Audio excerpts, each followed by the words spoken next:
Hello friends, good morning. இன்றைக்கான recipe வந்து chutney recipe பண்ண போகிறோம். இது வந்து ரொம்ப ஈஸியான ரெசிபி தான், சீக்கிரமாக பண்ணிடலாம். வாங்க எப்படின்னு பார்க்கலாம். இதில் வந்து நான் ஃபஸ்ட்டு சின்ன வெங்காயம் 10 ஆட் பண்ணியிருக்கேன். அது கூட வந்து 4 பல் பூண்டு, 4 வரமிளகா, உப்பு சேர்த்து நல்லா வதக்கிக்கோங்க. அது பொன்னிறமானதுக்கப்புறம் தக்காளி ஒன்று ஆட் பண்ணியிருக்கேன். அதுக்கப்புறம் கொஞ்சோண்டு தேங்காய், கட் பண்ண தேங்காய் ஆட் பண்ணியிருக்கேன். இதை நல்லா வதக்கிக்கோங்க. வதக்கிக்கிட்டே இருக்கையில் இது நல்லா வதங்கி வந்ததுக்கப்புறம் ஒரு கை புதினா, ஒரு கை மல்லி அள்ளி ஆட் பண்ணிக்கோங்க. ஏன்னா அது குழம்பு சட்னிங்கிறப்போ அப்போ அது போட்டால் தான் டேஸ்ட்டாக இருக்கும். இதை நல்லா வதக்கிக்கிட்டே இருக்கும்போது நீங்கள் வந்து சுருளை வதக்கி எடுத்துக்கோங்க. உப்பு சேர்த்துக்கோங்க தேவையான அளவுக்கு.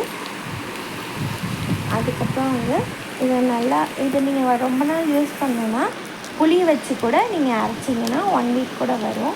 நான் புளி வைக்கல, டெம்பரரியாக யூஸ் பண்ண போகிறேன். அப்புறம் ஒரு கடாயில் எண்ணெய் வச்சு நல்லெண்ணெய் ஊற்றி கடுகு கருவேப்பிலை போட்டு தாளித்து கொட்டிடலாம். இன்றைக்கி இந்த சட்னி வந்து நல்லாயிருக்கும். ஒரு தடவை ட்ரை பண்ணி பாருங்கள். கதம்பு சட்னி, நாங்கள் கதம்பு சட்னி சொல்லுவோம், நீங்கள் எப்படி சொல்லுவீங்கன்னு தெரியல. அவ்வளோதான், இதை தாளித்து கொட்டிடலாம். எப்படி இருக்குன்னு பாருங்கள், இந்த மாதிரி தான் இருக்குது. அதுக்கப்புறம் வந்து இது மார்னிங் வச்ச உருண்டை குழம்பு மீதி இருக்குது. இன்றைக்கி நைட்டுக்கு டின்னருக்கு இட்லி, அந்த சட்னி, அவ்வளோதான் சாப்பிட போகிறோம். நிறையா பேர் வீடியோ பார்க்குறீங்க, ப்ளீஸ் சப்ஸ்கிரைப் பண்ணுங்கள். அப்போ தான் எனக்கு கொஞ்சம் மோட்டிவேட்டாக இருக்கும். அப்போ தான் நான் நிறையா வீடியோஸ் போடுவேன்.